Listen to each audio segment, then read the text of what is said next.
looks like the lathe bed.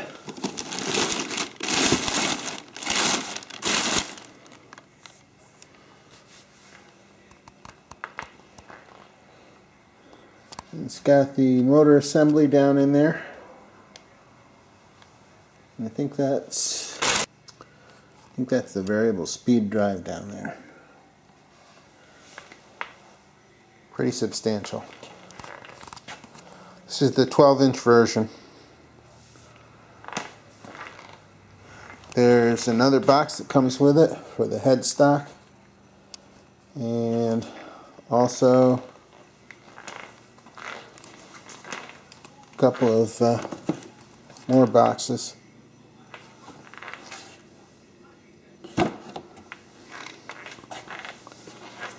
with pen accessories.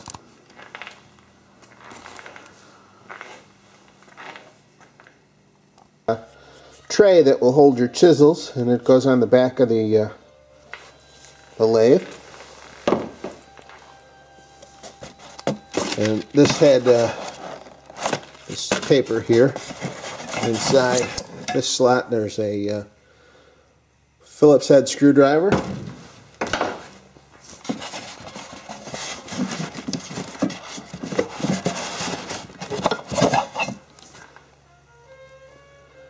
There's a bar of some kind. Have to look up and see what that's for. There's also a short tool rest.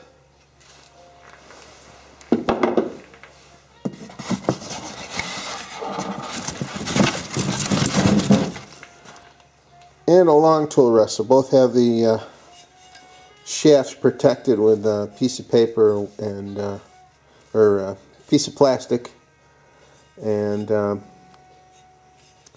little bit of lubricant on there to keep it from rusting. There's also a set of goggles in here, but I will actually be using a face mask. One thing I wanted to show you on the shipping box was a couple of spots of shipping damage that came through. Didn't affect the lathe at all, but as you can see, poked a fairly large hole in the side of the box and one up here. And that's probably because this is a very, very heavy box that it comes in. But you would hope that anybody who looked at the outside would know that it was going to be heavy just by looking what was pictured on the side. And this box clearly indicates that the weight is about 70 pounds. So anyway, this is the second of the boxes, and this one has the headstock in it. So we'll open that up and see what's in there.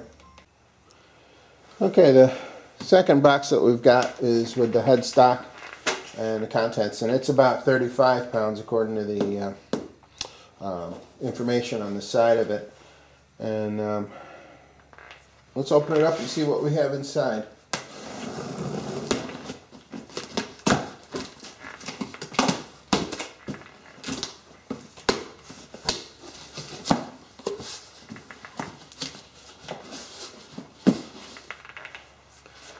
Some of you may be wondering about the purple and black workbench that I've got going on here. My daughter, when she was much younger, had a Rube Goldberg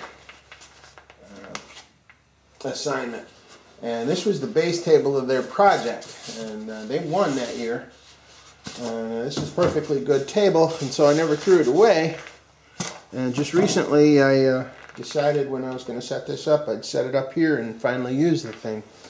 So, you know, and the black and purple colors gives you something to think about and talk about. So, there you go. Alright, I'm going to move the camera over so you can see inside this box. Got a lot of craft paper that's protecting everything in here.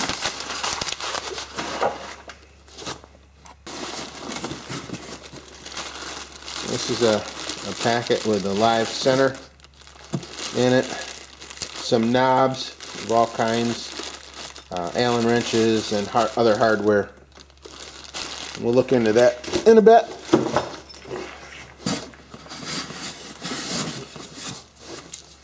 This feels like the hand wheel for the back of the headstock. And one for the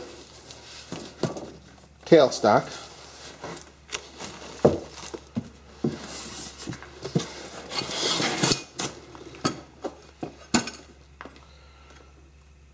This is the post for holding a tool post in place.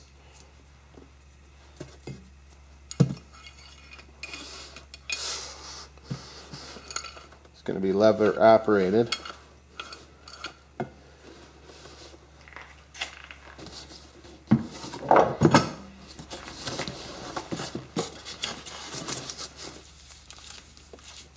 And I think that's going to be the faceplate.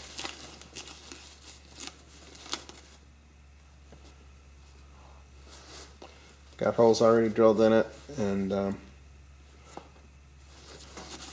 that's going to thread onto the spindle motor.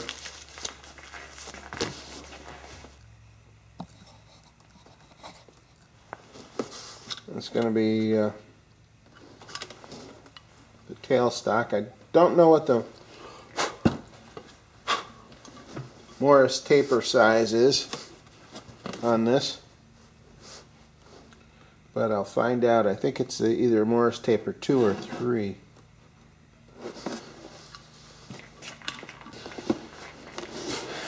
Now the hard part.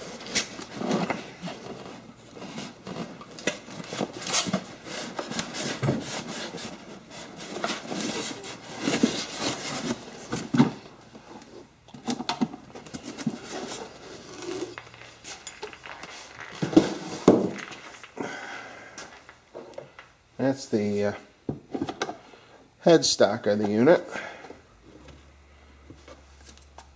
It's got a turning speed chart on the front, so you can tell based on the diameter of the piece at what speed that you should be turning.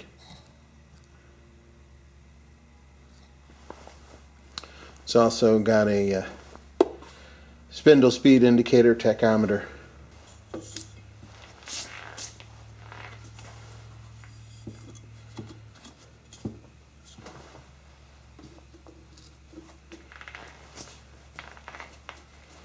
Little bits of styrofoam on everything. Get those cleared away.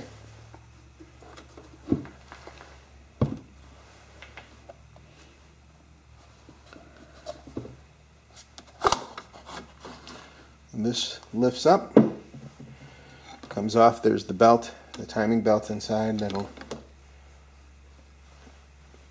slip over the pulleys and drive the thing. There's a matching pulley inside the lathe bed. It's pretty well made. I was just looking at the front of this, and I'm going to zoom in and see if you can see this. There's numbers etched into the top of this that go all the way up to 24. And I think you can index this headstock to work on different surfaces of the piece as you're turning it.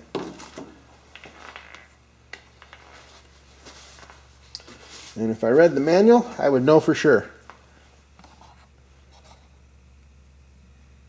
You think I'm going to read the manual first? Probably not. But really, do you think that I should read the manual? Probably so.